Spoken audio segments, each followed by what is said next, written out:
Un géant tout en osier. Les marionnettes de la compagnie L'Homme Debout sillonnent la planète depuis 10 ans. À l'origine, la création d'un chantier participatif en Bretagne, dans une tour où habitaient des réfugiés demandant l'asile politique.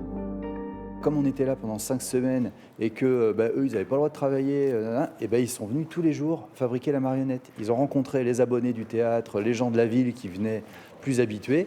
Ça a fait un peu fusion et du coup on s'est dit c'est leur histoire évidemment qu'on va raconter. Mais au sortir de ça, on s'est dit si on veut raconter des histoires aussi sensibles que celle-ci, qui sortent un peu de la simple déambulation, il faut s'entourer de gens, il faut être plus nombreux, il faut construire plus de choses. Et donc, on a créé la compagnie comme ça, il y a 10 ans. Le principe de chantier participatif perdure. Le fait de travailler avec de l'osier facilite les choses pour les amateurs qui les accompagnent. L'osier, ça fait peur à personne, donc, parce que moi, j'aime bien construire avec les gens. Et donc, ça ne fait pas du tout peur. Les techniques qu'on emploie sont pas du tout, c'est pas du tout de la vannerie. C'est beaucoup plus simple que ça. C'est vraiment un truc de gamin. Deux brins d'osier, un bout de liant au milieu, une ficelle ou un fil de fer. Et puis, on arrive comme ça à faire des volumes très très précis, mais avec des techniques très simples.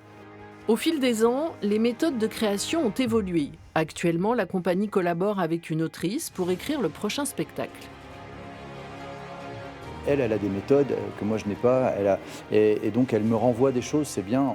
On bosse assez peu physiquement ensemble, on s'envoie beaucoup de mails, de WhatsApp, de machin, de trucs, de photos, et en fait elle pose les bonnes questions. Voilà, c'est ça que ça apporte, c'est qu'elle pose les bonnes questions.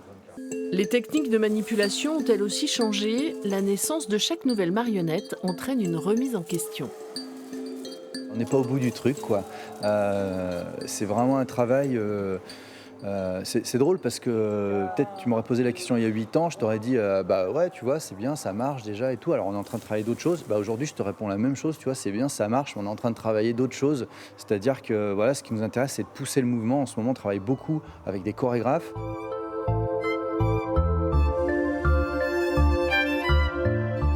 Un travail que la compagnie montrera vendredi dans ses ateliers à l'occasion de la célébration de son 10e anniversaire.